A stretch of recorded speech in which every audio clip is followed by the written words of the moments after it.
خواجہ خواجگان حضرت خواجہ معین الدین حسن چشتی غریب نواز رحمۃ اللہ علیہ کا عرس مبارک شروع ہو گیا ہے۔ ظاہریوں کا آنا اور عاشقان غریب نواز کا حاضری دینا ہمیشہ سے جاری و ساری رہتا ہے اور رہے گا۔ تصوف کیا ہے؟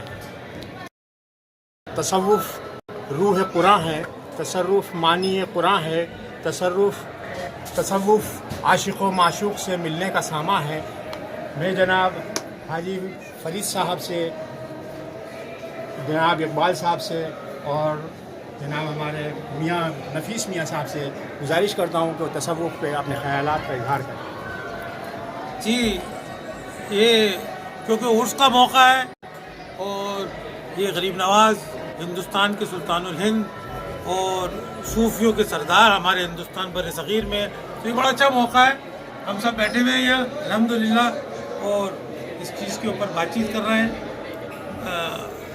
یہ آج کل کی زبان میں اس کو صوفیزم بھی کہتے ہیں، اور تصوف بیسیکلی وہ چیز ہے کہ جو روحانیت سے جڑا ہوا ہے۔ ایک ہوتی ہے مادی دنیا، ایک ہوتی ہے روحانی دنیا۔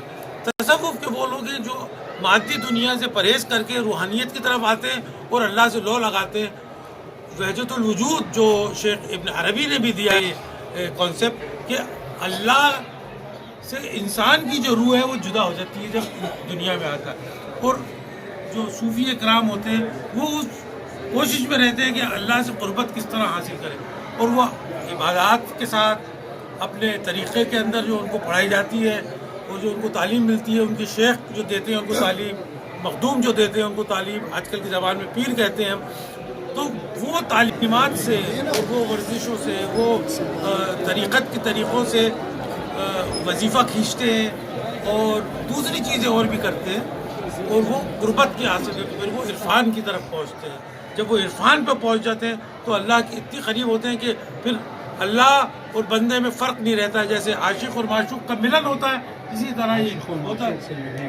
بس یہی ہے حضرت، اور اسی لیے عرس ہے۔ عرس کے عربی کا لفظ ہے، اس کا بھی مطلب ہے ملنا۔ شادی کے اندر بھی یوز کرتے ہیں، دولہا دلہن کے لیے بھی یوز کرتے ہیں، تو یہ وہ ہے۔ جی وکیل صاحب۔ السلام علیکم۔ تصوف کی اصطلاحات صوفیزم میں تصوف ایک اصطلاحات ہے، اور تصوف کی ایک اپنی تاریخ ہے، تصوف کا ایک اپنا ایک طریقہ ہے۔ تصوف کی تاریخ یہ ہے کہ پہلے کسی زمانے میں جو صوف پہنا کرتے تھے، جو ان کو صوفی کہا کرتے تھے۔ صوف تو ایک کپڑا ہوتا ہے جو پہنا اس کو صوفی کہا کرتے تھے ان لوگوں کو۔ اور سرکار دو عالم صلی اللہ علیہ وسلم کے دور میں کچھ بزرگ تھے جو ایک جگہ بیٹھ جایا کرتے تھے اور یاد الہی میں مشغول رہتے تھے۔ جی اور اس یاد الہی میں مشغول رہتے ہوئے ان کو دنیا داری کا کوئی علم نہیں ہوتا تھا۔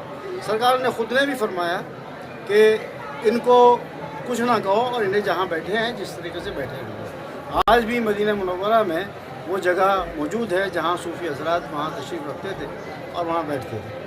تصوف جو ہے مختلف اس کی ڈیفینیشن ہے، اور حضرت خواجہ حجیروی رحمۃ اللہ علیہ نے فرمایا ہے کہ ماں سوا اللہ، حضرت داتا گنج بخش رحمۃ اللہ علیہ نے فرمایا ہے کہ دل خالی رہنا چاہیے ماں سوا اللہ کے، دل خالی رہنا چاہیے ماں سوا اللہ کے، وہی تصوف ہے۔ اسی کو بیان کیا ہے۔ اور اس کے بعد میں جو ہے الگ الگ ان کی اسٹیجز ہوتی ہیں، الگ الگ ان کے کیا نام درجات ہوتے ہیں۔ ان درجات سے گزر کے دھیرے دھیرے جا کے اور پھر صوفی جو ہے وہ ولی بن جاتا ہے، ولی کامل بن جاتا ہے۔ اور جب وہ ولی کامل بن جاتا ہے تو اس کی ذات اور اللہ کی ذات ایک دوسرے کی ذات میں ضم ہو جاتی ہے۔ اور جب ظاہرہ طور پر صوفی یا ولی دنیا سے پردہ لیتا ہے تو اس کی ذات اللہ کی ذات سے، اس کا روح اللہ کی روح سے مل جاتی ہے، اسی کو عرس کہتے ہیں۔ اسی طریقے سے عرس کی غریب نواز کے مثال کے بعد میں پہلا عرس جو منایا گیا ہے وہ خدام حضرات کی طرف سے منایا گیا ہے، اور خدام حضرات کے بابا و اجداد خواجہ فخر الدین گردیزی رحمۃ اللہ علیہ انہوں نے پہلا عرس منایا ہے، اور تبھی سے 811 سال سے 810 سال ہو چکے ہیں، 811واں سال چل رہا ہے، 811 سال سے یہ سلسلہ قائم رہا ہے، اور انشاءاللہ قیامت بالکل بے شک وضع فرمایا آپ۔ تصوف کے اوپر